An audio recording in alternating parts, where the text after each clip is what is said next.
Me voilà, mes chers élèves, avec le cours numéro 6. C'est pas facile ces cours à distance. On était habitué à cet enseignement de proximité, là où le sang circule dans les veines des cours entre enseignés et enseignants. Ces cours de distance, c'est vrai, vous êtes loin, mais croyez-moi, vos âmes, ou bien votre âme, l'âme de chacun de vous, mes élèves, mes chers élèves, est là en train de voler dans cet espace où nous sommes en train de faire cet enregistrement. Et c'est l'occasion pour vous demander, n'oubliez pas la recommandation, si l'on ordre maintenant, restez chez vous. Restez chez vous et pensez très bien à votre avenir, à l'avenir de votre pays. Je passe à mon cours. Le cours numéro 6, toujours la compétence visée à argumenter. Et le texte de base, c'est la première tirade de Crayon. Très bien. Vous pouvez poser la question sur donc ce qu'on veut dire par tirade. Là, bien sûr, ça fait partie de lexique du théâtre. Vous avez le jargon ou bien le répertoire théâtral. Nous avons plusieurs mots. Entre autres, vous avez la tirade. La tirade est une longue réplique que le personnage prononce sans être interrompu. Ce n'est pas un monologue. Un monologue, c'est un personnage qui est en train de parler, mais seul sur scène, monsieur. Mais là aussi dans la tirade, Crayon parle seul. Oui, il parle seul, mais en face, il y a Antigone, c'est-à-dire, il y a un autre personnage. Donc, ce n'est pas un monologue, c'est une tirade. Et la question, monsieur, quelle est la raison d'être de cette tirade? N'oubliez pas là, on vient donc de finir le cours numéro 5 qui était la première confrontation entre Crayon et Antigone. Crayon qui est le roi et qui est en train d'essayer de sauver sa nièce, se trouve en face d'un entêtement de la part de sa nièce qui rejette et qui n'a pas, et qui ose rejeter donc les propositions de son oncle. Hypothèse de lecture, Crayon s'énerve et se trouve provoqué, c'est une provocation. C'est pourquoi donc il va à la tirade et il va monopoliser la parole.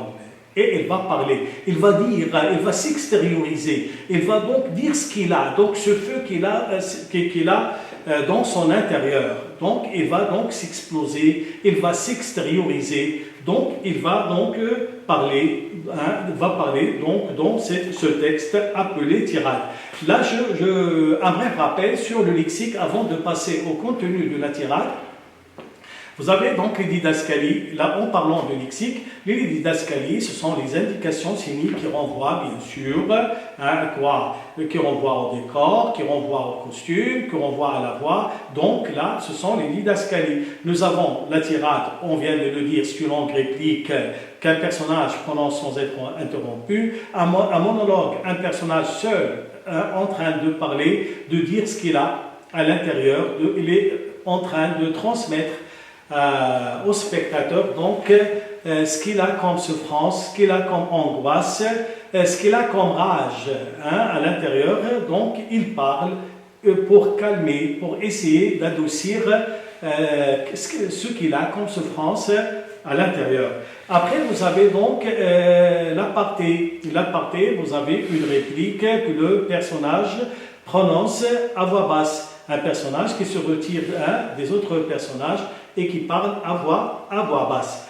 Nous avons quoi encore? Le dialogue, c'est l'échange des répliques entre des personnages. Et bien sûr, la liste des autres mots. Bien sûr, là, nous avons la tirade. On va voir ces tirades et on va voir de combien de parties se compose cette tirade. D'abord, la didascalie. Crayon la regarde et murmure soudain. L'orgueil d'Oedipe. Tu es l'orgueil d'Oedipe. Oui, maintenant que je l'ai trouvé au fond de tes yeux, je te crois. Tu as dû penser que je te ferais mourir. Et cela te paraissait un dénouement tout naturel pour toi, orgueilleuse. Pour ton père non plus, je ne dis pas le bonheur. Et non, il n'en était pas question. Le malheur humain, c'est trop peu. L'humain vous gêne aux entournures de la famille. Il vous faut un tête-à-tête avec le destin et la mort, et tuer votre père, et coucher avec votre mère, et apprendre tout cela après, avidement, mot par mot. Quel breuvage! Les mots qui vous condamnent. Et comme on les boit goulûment quand on s'appelle Oedipe, ô Antigone. Et plus simple, après c'est encore de se crever les yeux et d'aller monter avec ses enfants sur les routes. Eh bien non, ces temps sont révolus pour tel. Tel a droit maintenant à un train sans histoire. Moi, je m'appelle seulement Créon. Dieu merci, j'ai mes 2 pieds par terre, mes 2 mains enfoncées dans mes poches.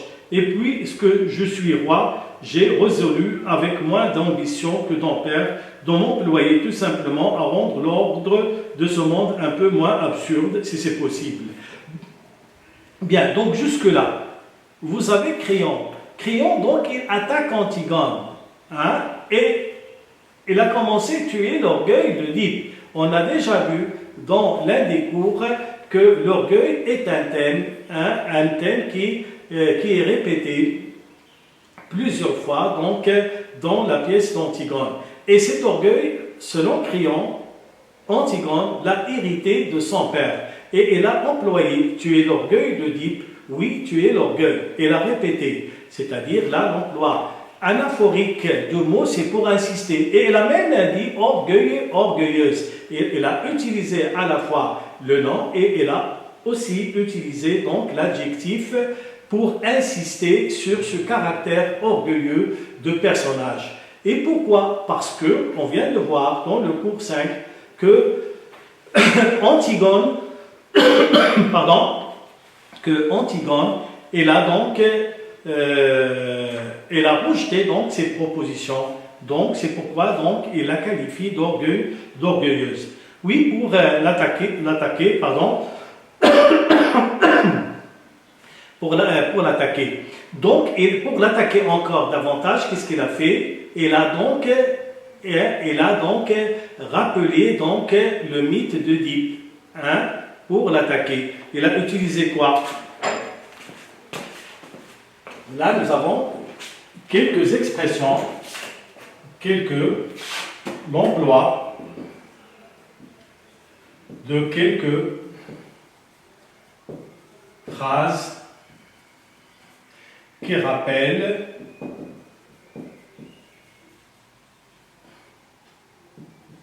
le mythe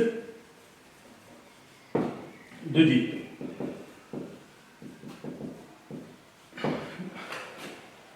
L'emploi de quelques phrases qui rappellent le mythe d'Oedipe. Ah, donc vous avez « et tuez votre père » et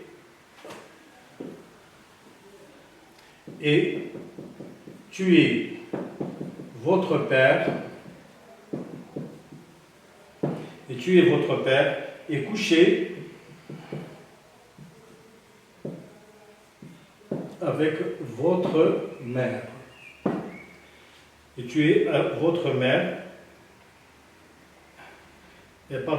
et couchez avec votre mère, c'est pas tuer. Oui. Et tuez votre père et couchez avec votre mère, c'est ça, oui. Oui, et vous avez donc et tuer. Vous avez l'autre phrase, oui, ces temps sont revenus, moi je m'appelle, oui, très bien, et moi, donc, et plus, c'est encore de se crever les yeux,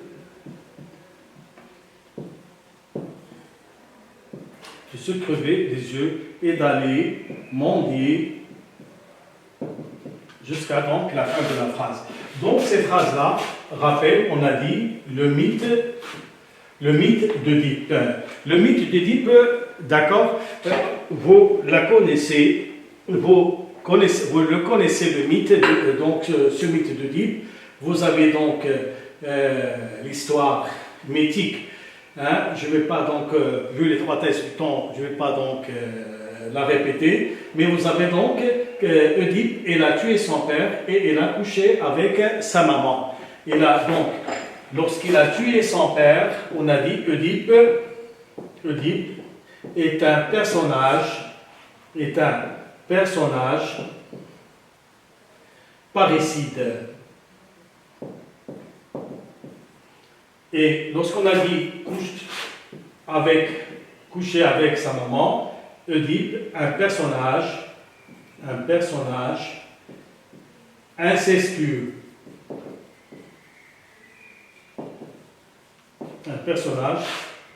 Oedipe, un personnage incestueux. Que veut-on dire par un personnage parricide?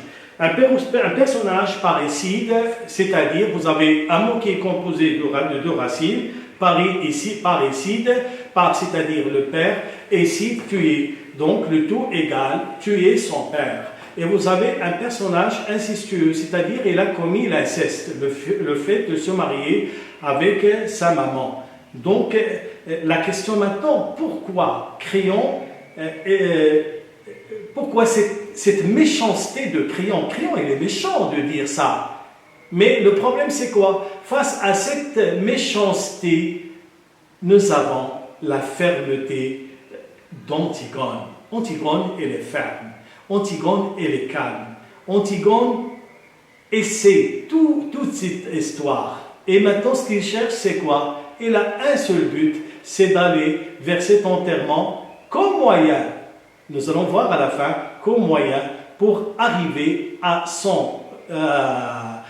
fin, ou bien à sa finalité, qui était donc le bonheur. Et le bonheur ne peut être réalisé qu'avec la mort.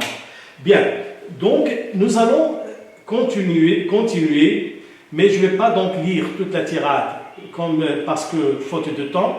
Donc on va dégager dans la tirade deux traits de caractère importants des deux personnages. Vous avez Antigone qui parle ceux que l'on enterre éternellement sans jamais trouver de...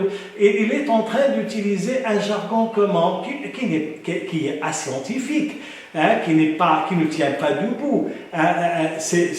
C'est comme un rêveur, une rêveuse qui est en train de rêver. C'est pourquoi on va dire Antigone est un personnage idéaliste. Il n'est pas donc réaliste. Mais Créon, nous allons voir, à l'opposé d'Antigone, Créon, il est comment? Nous allons voir, moi je m'appelle seulement Créon.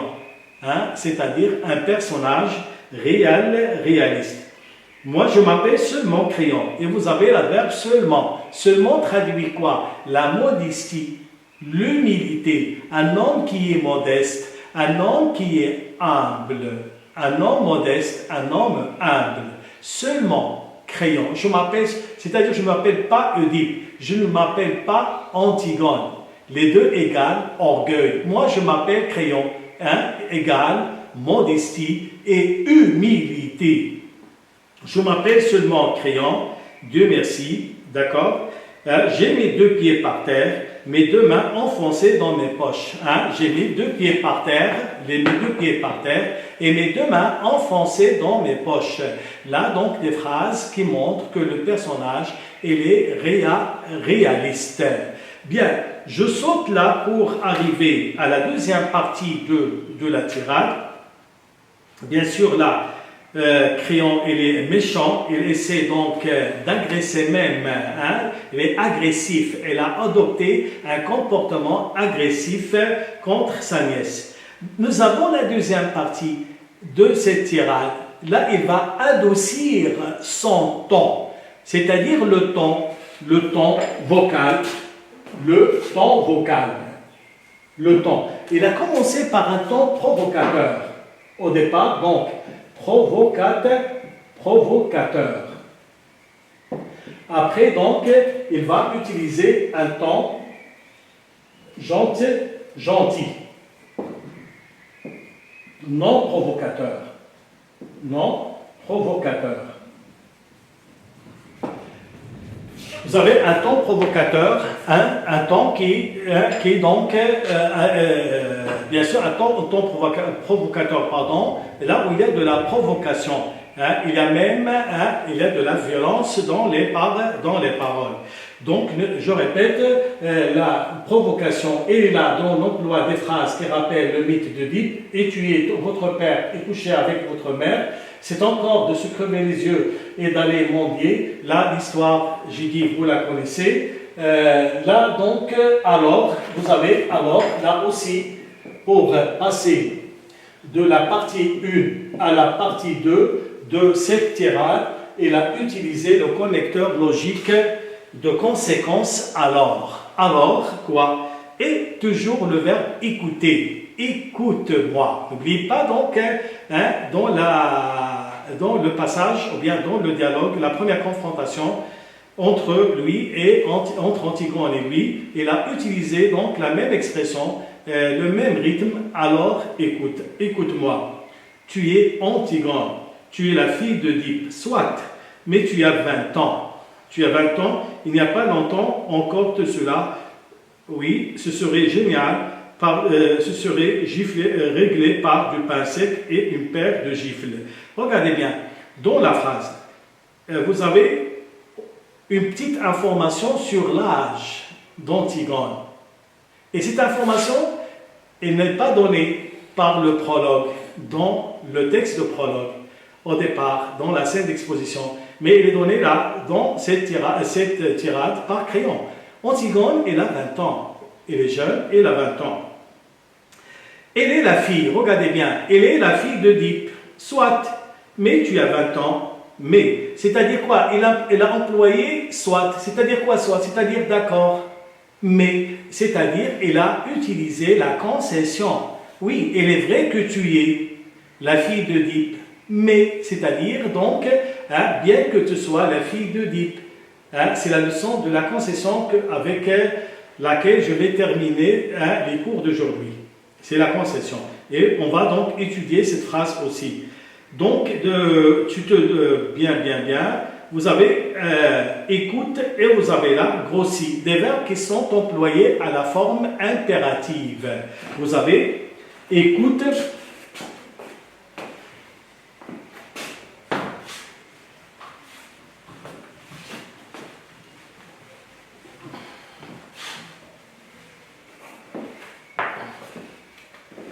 Très bien, vous avez grossi un peu,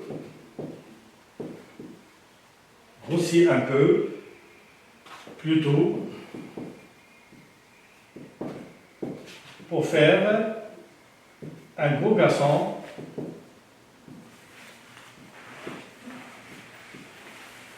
Ein. Vous avez là la phrase, regardez bien, donc, regardez, il a employé donc le verbe, là c'est le verbe grossi à la forme impérative, c'est la forme impérative à valeur, c'est pas uniquement conseil, c'est une recommandation, on dit à valeur exhortative. C'est-à-dire l'exhortation, la recommandation.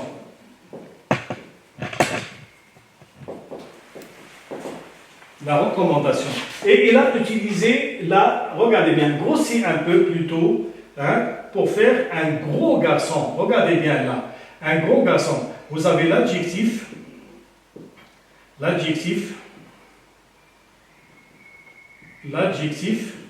placé avant le nom. Avant le nom. Vous avez donc de coutume, l'adjectif vient toujours après le nom.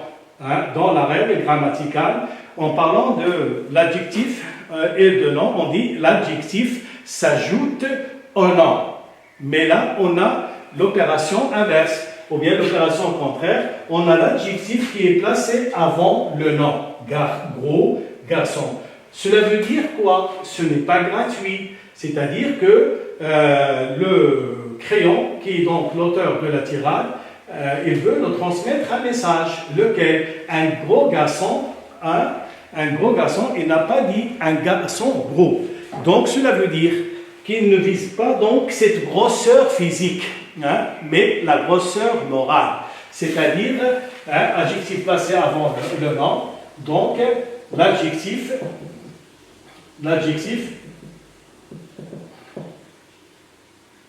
est subjectif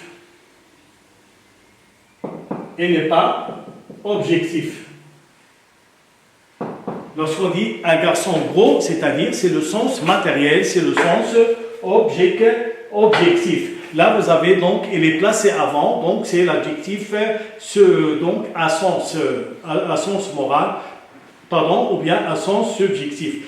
Donc la grosseur ici, c'est pas la grosseur physique, mais donc la grosseur pour dire l'intelligence. N'oubliez pas que Antigone, il va donner donc ce garçon à aimant, et ce garçon par conséquent sera un jour le roi de Thèbes, et que le roi de Thèbes doit être intelligent.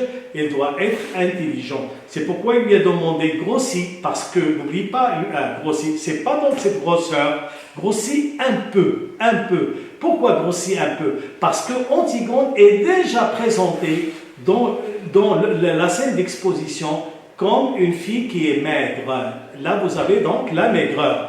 Donc, la recommandation, ou bien l'exhortation de Créon, c'est que Antigone doit grossir un peu, et pour faire, là c'est la grosseur physique, mais il ne faut pas en abuser, il ne faut pas exagérer. Mais pour parler de l'enfant, il a dit un gros garçon. C'est la grosseur, donc c'est la grosseur donc pour dire intelligence, et non pas pour dire donc la grosseur physique. Très bien. Donc grossis un peu. Thèbes a besoin plus que de ta mort, c'est-à-dire Thèbes, il a besoin de toi, de ta vie, et non de ta mort. Et il a répété la proposition. Tu vas rentrer chez toi tout de suite, faire ce que je t'ai dit. Dire quoi? La scène précédente.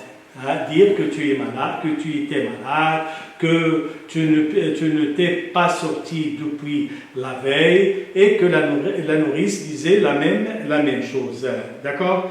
Je te dirai, je me charge du silence des autres. Les autres, bien sûr, ici, ce sont les gardes. Les autres qui remplacent les gardes, et là, les autres qui remplacent les gardes, on dit que c'est une reprise lexicale, ou bien c'est une reprise sur un anaphore lexical. Les autres pour dire les gardes. Allez, va. Et ne nous foudroie pas comme cela de regard. Tu me prends pour une brute, c'est entendu, et je dois penser que je suis décidément bien prosaïque. Mais je t'aime bien tout de même avec ton sale caractère. Là aussi, ton sale caractère. Il n'a pas dit ton caractère sale. Il n'a pas un caractère sale, mais il a un sale caractère. C'est-à-dire toujours l'adjectif qui est avant le nom, il a donc un sens subjectif. Il a un sens moral. Et n'a pas un sens objectif. Sale pour dire quoi? Ces traits de caractère d'Antigone. L'entêtement, la détermination, l'obstination, la ténacité. Donc ces mots-là, égal pour Créon, donc c'est un sale caractère. Bref, donc et puis donc dans la dernière, à la fin du texte, qu'est-ce qu'il a dit?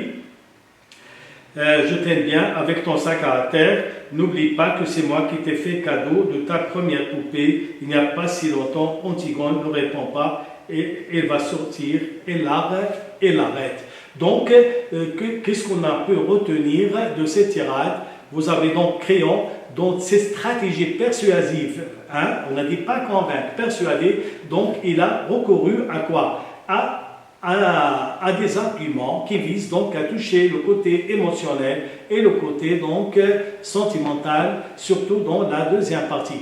Bref, nous avons donc la tirade de Créon se compose de deux parties qui peuvent être intitulées de la manière suivante. La première partie, vous avez Créon, il est méchant, il a adopté un comportement sévère, il était cruel.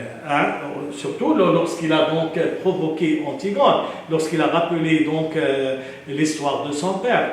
Mais après, dans la deuxième partie, qu'est-ce qu'elle a fait? Elle a donc changé de temps et elle a donc adopté pour la gentillesse, c'est-à-dire c'est aller de son statut de roi à son statut d'oncle. Et dans son statut d'oncle, elle a utilisé la gentillesse et elle a essayé de chatouiller son orgueil. Merci.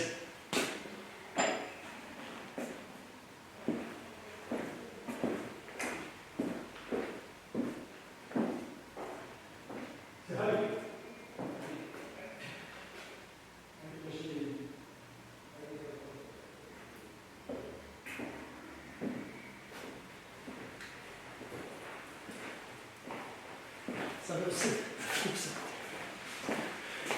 Coupe ça.